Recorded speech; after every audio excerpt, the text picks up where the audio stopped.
नमस्कार, मैं हूँ बिलाल सब्ज़वारी। एबीसी हिंदी चर्चा में आपका स्वागत है। दिल्ली के अंदर राजनीतिक तापमान गर्म है, वहीं दिल्ली चुनाव में दिल्ली का अपराध भी एक मुद्दा बनता जा रहा है। पार्टियां एक दूसरे पर आरोप लगा रही हैं, लेकिन कोई ये नहीं पूछने को तैयार कि आखिर दिल्ली की पुलिस क्या कर रही है। क्योंकि दिल्ली की पुलिस की ये जिम्मेदारी है कि दिल्ली के अंदर बढ़ते अपराध के ग्राफ को घटाए। लेकिन अभी तक ऐसी कोई चीजें सामने नहीं है जिसके आधार पर कहा जा सके कि दिल्ली पुलिस बहुत ही ज्यादा चुस्त और दुरुस्त है। लेकिन ये चुनावी माहौल है, इसलिए एक राजनीतिक मुद्दा भी बन गया है। इस विषय पे हम बात करना चाहेंगे आज हमारे खास मेहमान शरद कोहली जी से, और जानने की कोशिश करेंगे कि आखिर दिल्ली में अपराध क्यों दिन पर दिन बढ़ रहा है और राजनीतिक पार्टियां इसे क्यों मुद्दा बनाने के लिए इतनी उत्सुक है। वास्तव में तो इस मुद्दे पर दिल्ली पुलिस को घेरने की जरूरत नमस्कार बिलाल जी और एबीसी हिंदी के सभी फॉलोअर्स और व्यूअर्स को मेरा दिल से अभिनंदन। बिल्कुल आपने ठीक कहा, दिल्ली में आपराधिक मामलों की संख्या बढ़ती जा रही है। लॉ एंड ऑर्डर जिसको हम कहते हैं वो बद से बदतर हुआ है पिछले अगर चंद सालों में देखें तो। और आम आदमी पार्टी को बड़ा अच्छा ये मुद्दा मिला है कि भाई लॉ एंड ऑर्डर तो हमारे अंडर है नहीं, ये तो केंद्र सरकार के अंदर है। दिल्ली पुलिस तो गृह मंत्रालय के अंडर काम करती है, तो ये तो गृह मंत्रालय की ड्यूटी है। दिल्ली पुलिस की ड्यूटी, हमारी ड्यूटी तो है नहीं। इसको आम आदमी पार्टी को ये बड़ा अच्छा मुद्दा मिला है उठाने के लिए कि दिल्ली की जनता अपने आप को असुरक्षित महसूस कर रही है ऐसे माहौल में, जबकि चुनाव सिर पर है। और अगर हम दिल्ली के आपराधिक मामले देखें बिलाल जी, तो उसमें चेन स्नैचिंग है, थेफ्ट है, महिलाओं के प्रति अपराध है, गैंग वॉर है, गैंग रिलेटेड ऑपरेशंस है। बहुत सारे मामले सुनने में आए जहाँ बड़े बड़े कार के शोरूम्स के बाहर गोलियां चली। गैंग वॉर्स भी सुनने में आए, आपस में पुलिस से मुठभेड़ के मुद्दे भी सुनने में आए। कुल मिला के दिल्ली का खासकर जो महिला वर्ग है वो अपने आप को असुरक्षित महसूस करता है। कोई भी महिला घर से जब निकलती है, किसी भी उम्र की हो, उनको कहीं से अंदर से एक डर बना रहता है। भले वो बस में सफर करें, मेट्रो में सफर करें, वो सड़क पे पैदल चलें, ऑटो में चलें, किसी कैब में चलें, उनके दिमाग में ये हमेशा रहता है कि मुझे सतर्क रहना चाहिए। वो जिस प्रकार से बिल्कुल निश्चिंत होके वो घर से नहीं निकल पाती हैं, और ये बहुत बड़ा मुद्दा है। बिल्कुल आपने ठीक कहा, इसमें दिल्ली पुलिस की जवाबदेही बनती है। और देखिए, दिल्ली को अगर हम समझें, दिल्ली की ज्योग्राफी को अगर हम समझें, तो दिल्ली ज्यादातर माइग्रेंट्स का राज्य है। उसमें उत्तर प्रदेश से, हरियाणा से, राजस्थान से, यहाँ से आपको कुछ लोग उत्तराखंड से, कुछ तो साउथ से भी, मध्य प्रदेश से, केरला, तमिलनाडु, कर्नाटका, आंध्रा, तेलंगाना, यहाँ से भी लोग आए हुए हैं। तो कुल मिला के दिल्ली की पॉपुलेशन बहुत हाइब्रिड है।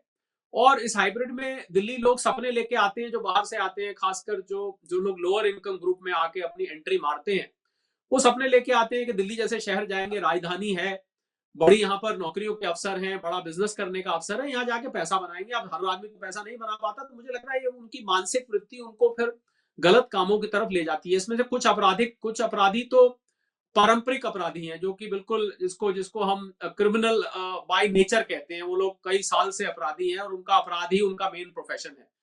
पर बहुत सारे लोग ऐसे हैं जो जिनको अपने प्रोफेशन में कामयाबी ना मिलने की वजह से, या जो उनके सपने पूरे ना होने की वजह से वो अपराध में चले जाते हैं। वो जल्दी पैसा, जिसको ओवरनाइट पैसा कहते हैं, क्विक मनी कमाने के चक्कर में वो कहीं चोरी कर लेंगे, डकैती डाल देंगे, चेन छीन लेंगे, मोबाइल छीन लेंगे। चलती हुई महिलाओं के गले से चेन छीनने की वारदातें तो कितनी दफे वीडियो में आ चुकी हैं, हम सब देख चुके हैं। दुकानों में चोरी भी देखी गई है, ज्वेलर्स के यहाँ चोरी भी देखी गई है। हर प्रकार का अपराध दिल्ली में इस समय देखने को मिल रहा है। तो मुझे लगता है कि राजनीतिक पार्टियां एक दूसरे पे आरोप प्रत्यारोप तो करेंगी, वो तो इलेक्शन के टाइम बड़ा नॉर्मल है। पर सच बात यह है कि दिल्ली की जनता एक राजधानी होने के नाते सुरक्षित जगह में रहना चाहती है। वो चाहती है कि अगर ये देश की राजधानी है, तो यहाँ पर बुनियादी ढांचा, साफ हवा, पानी, बिजली, इस सब के साथ साथ हमें हमें अपनी सुरक्षा का भी अधिकार है। बिल्कुल ये एक बहुत बड़ा मुद्दा है। और मुझे लगता है कि कांग्रेस और आम आदमी पार्टी इसको लेके बीजेपी पर बकायदा हमला करेगी, क्योंकि उन्हीं के अंतर है ये गृह मंत्रालय। तो केंद्र सरकार, दिल्ली हम सब जानते हैं पूर्ण राज्य तो है नहीं, तो उसमें जो लॉ एंड ऑर्डर का मुद्दा है वो केंद्र सरकार के अंतर्गत आता है। जो दिल्ली पुलिस है वो सीधा सीधा गृह मंत्रालय से रिपोर्ट करती है, उनको रिपोर्ट करती है। एलजी साहब, कुछ ड्यूटीज एलजी साहब के पास हैं, वगैरह वगैरह, हम सब जानते हैं जो कॉम्प्लिकेशन दिल्ली में है। बिल्कुल दिल्ली की जनता इस बात से चिंतित है और आम आदमी पार्टी इसको पूरी तरह से भुनाने का कोशिश करेगी। है। लेकिन लेकिन कोहली जी, मैं ये समझना चाहता हूँ कि भ्रष्टाचार के मुद्दे पर पूरी आप पार्टी के बड़े बड़े मंत्री, मुख्यमंत्रियों को जेल भेज दिया जाता है। वहां पर तो केंद्र सरकार बहुत ही चुस्त नजर आती है, लेकिन जो उसकी नाक के नीचे और पुलिस जो उसके अधीन है, जब लॉ एंड ऑर्डर की बात आती है, अपराध की बात आती है, तो वहां वहां वो चूक जाती है। दूसरा सवाल यह है कि पुलिस का एक मानवीय पहलू भी होता है। आप देखिए कि पुलिस का ये रोल है कि वो अपराध को कंट्रोल करें, इसमें किसी को शक भी नहीं होना चाहिए। लेकिन आपने देख रहे होंगे कि 15 साल से ऊपर की जो गाड़ियां जिनको लेकर दिल्ली में पॉलिसी बनी है, वो उनको पुलिस तभी टेकअप कर सकती है जब वो रोड पर चल रही हो। लेकिन आजकल क्या देखने को मिल रहा है, पुलिस वाले वो उसको गली मोहल्ले से आके उठा रहे हैं, उनके घरों से आके उठा रहे हैं, उनको पता नहीं कहां से इंफॉर्मेशन मिल जाती है। लेकिन रोड एंड ट्रांसपोर्ट का रूल ये कहता है, if the car bike is running on the road, लेकिन वो पुलिस वाले, क्योंकि ये उसका उसका जो स्क्रैप है मिनिस्ट्री ऑफ स्टील को जाता है, और वो औने पौने दाव में उसे बेचकर मालिक को दे देते हैं। लेकिन दिल्ली पुलिस गलियों से उठा रही है, आके खड़ी हुई गाड़ियां उठा रही है। तो इस पर आपको क्या कहना है? देखिए, दिल्ली पुलिस की जहां तक बात करें, हालांकि अगर हम पूरे देश की बात करें तो सबसे बेहतरीन महकमों में कंपैरिजन करें बाकी राज्यों से, तो एक अच्छी रेटिंग है दिल्ली पुलिस की आपराधिक मामलों को सॉल्व करने में, क्राइम को सॉल्व करने में, मुलजिमों को पकड़ने में। उनका एक पूरे ट्रैक रिकॉर्ड दिल्ली पुलिस का इतना इतना बुरा भी नहीं है।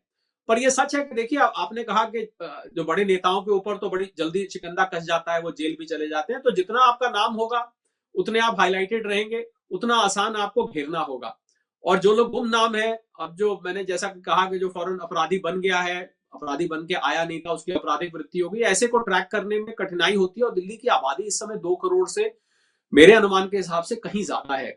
इतनी बड़ी विस्तार है दिल्ली का, ज्योग्राफी वाइज हम देखें, कहीं भी जाके अपराधी अपने आप को छुपा लेता है, उसके ट्रेसेस। और आजकल टेक्नोलॉजी जिस प्रकार एनफोर्समेंट एजेंसीज की मदद करती है, ये हमें ये नहीं भूलना चाहिए, वो टेक्नोलॉजी अपराधियों की भी मदद करती है कि वो लोग टेक्नोलॉजी के माध्यम से अपने आप को छुपा लेते हैं, अपनी आइडेंटिटी बदल देते हैं।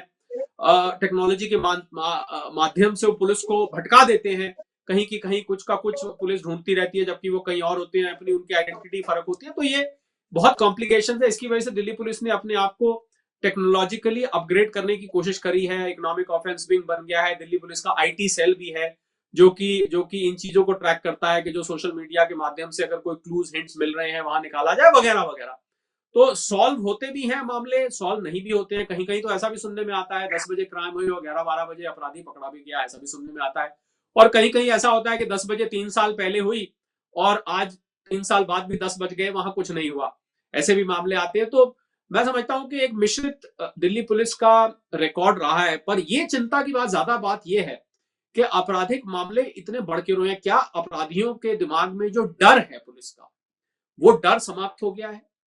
क्या उनको ये लगने लगा है कि अब अगर हम पकड़े भी गए तो हमें जमानत मिल जाएगी? क्या उन्हें यह पता लग गया है कि अगर हम पकड़े भी गए, जमानत नहीं भी मिली, तो कन्विक्शन रेट कोर्ट्स का जो है वो बहुत अच्छा नहीं है? तो ये सब बातें मुझे लगता है अपराधियों के दिमाग में रहती हैं। और अपराधी एक दूसरे से संपर्क में भी रहते हैं, कुछ अपने कानूनी सलाहकारों के भी संपर्क में रहते हैं, उनको अलग अलग किस्म की सलाह मिलती है, जिससे उनको प्रोत्साहन मिलता है। तो मुझे ये भी लेकिन लगता है लेकिन अनुराग मैं जी कि अगर मैं हम मैं मैं ये समझना चाह रहा हूँ, कोहली जी, आप बार बार आबादी की बात कर रहे हैं और पॉपुलेशन की बात कर रहे हैं। तो जो भी मेट्रोपॉलिटन सिटीज हैं, चाहे वो बॉम्बे है, चाहे वो मद्रास है, तो वहां पे भी अच्छी खासी आबादी है, लेकिन वहाँ लॉ एंड ऑर्डर इतना बड़ा इशू नहीं है। वहां पे भी लोग आसपास के इलाकों से पहुंचते हैं। बॉम्बे में भी लोग यूपी से जाते हैं, बॉम्बे में भी लोग बिहार से जाते हैं, बॉम्बे में भी लोग बंगाल से जाते हैं, बॉम्बे में भी लोग साउथ से जाते हैं, लेकिन वहां इतना बड़ा इशू नहीं है। दिल्ली में इतना बड़ा इशू क्यों है? अगर पॉपुलेशन की बात आती है, मेट्रोपॉलिटन सिटीज में तो हर जगह पॉपुलेशन होती है, लेकिन और मेट्रोपॉलिटन सिटी में लॉ एंड ऑर्डर इतना बड़ा इशू नहीं है। देखिए, आपने बॉम्बे की बात करी, पहले तो मैं बताना चाहूंगा कि बॉम्बे में भी क्राइम रेट अच्छा खासा है। दिल्ली, अगर दिल्ली जितना नहीं है तो दिल्ली से बहुत ज्यादा पीछे भी नहीं है। बॉम्बे में भी हाल में आप पिछले बड़े बड़े बॉलीवुड के स्टार्स लें और उसके अलावा छोटी मोटी घटनाएं लें, बॉम्बे में भी होती है। सच है कि दिल्ली के मुकाबले शायद थोड़ा सा कम हो सकता है। देखिए, बॉम्बे को अगर हम समझे तो बॉम्बे महाराष्ट्र के कोस्टल एरिया में आता है। पर दिल्ली जो है एज ए राज्य सराउंडेड बाय स्टेट्स है। उसमें आप मुश्किल से 45 मिनट के अंदर आप दिल्ली का बॉर्डर पार कर सकते हैं, आप उत्तर प्रदेश निकल सकते हैं, आप हरियाणा निकल सकते हैं, आप इधर निकले तो राजस्थान निकल सकते हैं। दिल्ली तीनों तरफ इन इन 3 राज्यों से मोटा-मोटा घिरा हुआ है, तो आधे पौने घंटे के अंदर आप बॉर्डर पार कर जाते हो। जबकि बॉम्बे में अगर आप बॉम्बे से भागना चाहें तो आप महाराष्ट्र में काफ़ी देर तक आपको ड्राइव करनी पड़ेगी। आप बॉम्बे से सीधा नहीं भाग सकते अनलेस कि आप पानी के अंदर भागने का निर्णय लें, वहाँ आपको नेवल कोस्ट गार्ड्स पकड़ लेंगे। एनीवे, ये तो रहा। तो बॉम्बे की कुछ टोपोग्राफी कुछ ज्योग्राफी ऐसी है कि वहां पर अपराधियों के लिए ट्रेन पकड़ के बैठ जाए तो अलग बात है, पर अदरवाइज भागना इतना आसान है। दिल्ली में ये काम आसान है। यहाँ का अपराधी हमने देखा है कि अपराध करके फौरन आपको यहाँ तो हरियाणा निकल जाएगा, या वो यूपी में कहीं फटाफट निकल जाएगा, मतलब वो उस जुरिस्डिक्शन से दिल्ली पुलिस की बाहर हो जाएगा, या वो राजस्थान निकल जाएगा। और इत्तेफाक से अब तीनों राज्यों में, क्योंकि अब भारतीय जनता पार्टी की सरकार है, मैं हरियाणा की बात कर रहा हूँ, यूपी की बात कर रहा हूँ, राजस्थान की बात कर रहा हूँ, तो मैं समझता हूँ पहले जो कोऑर्डिनेशन की प्रॉब्लम आती थी, दिल्ली पुलिस इन जगहों पर बाकी पुलिस पुलिस वालों से जब मदद मांगती थी या उनका सहयोग, इतनी देर में अपराधी अपना काम कर चुका होता था और वो दूर निकल जाता था। पर अब ऐसा नहीं है, तो अब मैं समझता हूँ जवाबदेही दिल्ली पुलिस की और ज्यादा होगी, गृह मंत्रालय की और ज्यादा होगी। ये बात सच है। हालांकि आबादी का रोल मैं यहां मानता हूं कि दिल्ली की फ्लोटिंग पॉपुलेशन बहुत है। एक और बहुत इंपॉर्टेंट फर्क आपने जो बात कही, फ्लोटिंग पॉपुलेशन से मतलब होता है कि दिल्ली में जो लोग रात दिल्ली में नहीं बिताते हैं, दिन में कामकाज के लिए दिल्ली आते हैं और शाम के टाइम, अब तो मेरठ तक की कनेक्टिविटी आरआरटीएस आने के बाद इतनी अच्छी हो गई कि आप 1 घंटे के अंदर मेरठ से, जो कि पहले 2.5-3 घंटे लगा करते थे, अब 1 घंटे में आप मेरठ से दिल्ली पहुंच जाते हैं। और मेरठ से पहले मोदी नगर है, मुरादनगर है, गाजियाबाद है। तो आप अगर देखें तो ये जो फ्लोटिंग पॉपुलेशन दिल्ली में आती है और शाम के टाइम वापस चली जाती है, ये भी एक बहुत बड़ी समस्या है, क्योंकि यहाँ पर किसी को नौकरी के लिए आप दिन में आए और शाम के टाइम आप चले गए, रहते कहीं और है, काम कहीं और करते हैं। बॉम्बे में भी मैं ये नहीं कहता कि सबर्ब्स नहीं है, आसपास बोरीवली है, खांडीविली है, वहां पर सबर्ब्स हैं, पर उनको हम राज्य का फर्क नहीं आता है। यहाँ पर राज्य का फर्क आ जाता है। अगर यूपी से कोई आता है दिल्ली काम करने, वापस यूपी चला जाता है, हरियाणा से आता है वापस हरियाणा चला, राजस्थान से आता है, बहुत सारे लोग जयपुर साइड से आते हैं, वो शाम को वापस चले जाते हैं। तो मुझे लग रहा है दिल्ली की जो ज्योग्राफी है वो कुछ इस प्रकार की है कि वो थोड़ा सा यहाँ पर क्राइम को कंट्रोल पाना बॉम्बे के मुकाबले कठिन है। इसी का फायदा अपराधी उठाते हैं। पर ये इस बात का कोई जवाब नहीं है, ये कोई बहाना नहीं है इसका कि इससे दिल्ली पुलिस को मुस्तैद नहीं रहना चाहिए, दिल्ली पुलिस के पास ये एक्सक्यूज है कि यहाँ फ्लोटिंग पॉपुलेशन है। कंपैरेटिवली डिफिकल्ट हो जाता है, पर कुल बहुत अच्छी मिलाकर ये अच्छी बात बात सच है। कही आपने कि कंपैरेटिवली डिफिकल्ट हो जाता है, लेकिन इसका अर्थ बिल्कुल ये नहीं है कि पुलिस पर सवाल न खड़े किए जाएं। साथ ही साथ आप देख रहे होंगे कि कोहली जी, कि जेल के अंदर से अपराधी ऑपरेट कर रहे हैं, गैंग्स वॉर जेल से मैनेज हो रही है। लॉरेंस बिश्नोई जैसे बड़े बड़े क्रिमिनल्स दुबई में के माध्यम से ऑपरेट कर रहे हैं। तो ये सारा का सारा जब जेल से ऑपरेट हो रहा है, तो फिर प्रॉब्लम क्या है, कैसे क्राइम रुकेगा? दिल्ली पुलिस को नई टेक्निक, नए विचार, नई रचना के साथ उतरना पड़ेगा अपनी प्लानिंग में। नहीं, बिल्कुल ये बात सच है कि जेल से अगर कोई गैंगस्टर जेल से ऑपरेट कर लेता है और जेल से कैसे वो इंस्ट्रक्शन देता है, उसके पास मोबाइल फोन है, उसके पास कंप्यूटर है, उसके पास इंटरनेट है, ऐसी कौन सी सुविधा है जिससे वो अपने नेटवर्क से संपर्क कर लेता है? मैं समझता हूँ ये तो जेल अथॉरिटीज को और कुछ कुछ हिस्सा आपको पता होगा जेल का राज्य सरकार के पास भी है। जो जेल के मंत्री रहते हैं वो राज्य सरकार के रहते हैं और दिल्ली पुलिस केंद्र सरकार के अंतर्गत है। तो मुझे लग रहा है दोनों ही सरकारों की जवाबदेही बनती है कि ये कैसे ये गैंगस्टर्स वहां बैठ के और इतने बड़े बड़े क्राइम को अंजाम दे सकते हैं और लोगों से संपर्क कैसे स्थापित करते हैं, उनके पास इंफॉर्मेशन कहाँ से आती है, फॉलोअप कहाँ से होता है। अल्टीमेटली देखिए, जब कोई गैंगस्टर की बात करते हैं तो कोई इंस्ट्रक्शन जाती होगी ना कि भाई इसको घेरना है, उसको घेरना है, इसको पकड़ना है। तो ये इंस्ट्रक्शन जेल से बाहर कैसे निकल जाती है, कौन सा ऐसा साधन है, मुझे लग रहा है ये सब मैटर ऑफ इन्वेस्टिगेशन है। और जितनी भी एनफोर्समेंट एजेंसीज है, चाहे वो जेल अथॉरिटीज है, पुलिस है, जो भी लोग हैं, चाहे जो उनके उनके जो वकील हैं, जो भी उनसे मिलने लोग आते हैं, उनके घर के लोग हैं, ये सब एक तहकीकात का मामला है जिसमें मुझे लगता है कि अथॉरिटीज को पूरा बकायदा एक्शन लेना चाहिए। मैं आपकी बात से पूरी तरह से सहमत वहीं आप देख रहे होंगे कि पिछले 1 साल से हर रोज स्कूलों कॉलेजों के अंदर मेल डाल दिए जाते हैं, ये सब बम की अफवाह उड़ जाती है। माँ बाप परेशान हो जाते हैं, अपने बच्चों को लेके दौड़े फिरते हैं, क्योंकि उन्हें अपने बच्चों की सुरक्षा बहुत जरूरी है। तो इस तरह की बहुत सारी घटनाएं दिल्ली में घट रही हैं। साथ ही साथ मैं अंतिम सवाल आपसे ये पूछना चाहूंगा कि अगर ये राजनीतिक मुद्दा बना, तो किस पार्टी को लाभ और किस पार्टी को उसका नुकसान हो सकता है? देखिए, जहां से हमने आज ये वार्तालाप शुरू करी थी, तो शुरू में ही आपने मेरे से पूछा था, हम सब जानते हैं, मेरे ख्याल अब तक तो दिल्ली की जनता जो दिल्ली के राज्य की कॉम्प्लिकेशन समझती है, वो भी इतना तो वो समझ ही गई है कि law and order Delhi police जो है वो वो दिल्ली पुलिस के हाथ में है, इसमें कोई दो राय नहीं है। आपने बीच में गाड़ियों की बात बड़ी अच्छी उठाई थी, मैं उस पर छोटी सी टिप्पणी कर दूं, वो रह गया था उस पर जिक्र करना। गाड़ियां बिल्कुल ठीक कहा आपने, मोटर व्हीकल एक्ट के अंदर अगर वो गाड़ी सड़क पे दौड़ती है, पर क्योंकि लोग इसको आंख बचा के कहीं ना कहीं इस गाड़ी को निकाल लेते हैं रात के टाइम, मैंने देखा बहुत सारे लोग ये पुरानी गाड़ियां 15 साल से पुरानी डीजल की, 10 साल से पुरानी पेट्रोल की, उनको रात के टाइम चलाते हैं कि रात के टाइम नंबर प्लेट रिकग्निशन मुश्किल होता है, पुलिस वालों के लिए अपनी जो डिवाइस उनके हाथ में होती है उसको वेरीफाई करना मुश्किल होता है, तो उसको रात को ले जाओ। तो इस वजह से पुलिस ने मुहिम चलाई थी कि अब जो एड्रेस डला होगा गाड़ी की रजिस्ट्री पर, रजिस्ट्री डॉक्यूमेंट पर, उस एड्रेस पर हम पहुंच के देखेंगे, अगर वहां पर गाड़ी खड़ी है तो हम उसको जब्त कर लेंगे कि गाड़ी गलती से भी चलाई ना जा सके।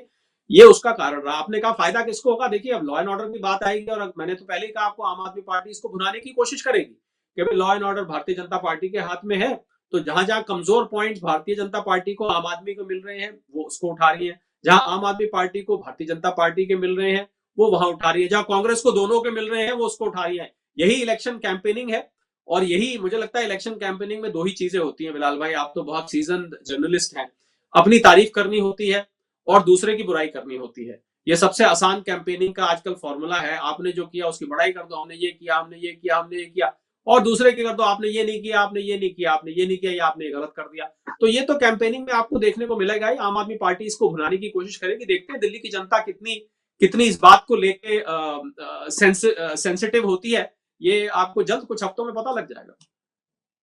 बहुत अच्छी बात कही कि दिल्ली की जनता इस मुद्दे पर किस तरह से सेंसिटिव होके अपना वोट करती है। लेकिन ये बात फैक्ट है कि अगर दिल्ली के अंदर लॉ एंड ऑर्डर जिस तरह से एक मुद्दा बनता जा रहा है, वो भारतीय जनता पार्टी के लिए परेशानी खड़ी कर सकता है। वहीं जिस तरह से भ्रष्टाचार, खासतौर से कैग की रिपोर्ट आप पार्टी के लिए एक परेशानी खड़ी कर रही है, हो सकता है कि भारतीय आप party strategically law and issue को दोबारा एक मुद्दा बना रही हो ताकि उसे काउंटर किया जा सके। बहरहाल इसमें सब चीजों में राजनीति शामिल होती है, कोई किसी से अछूता नहीं होता।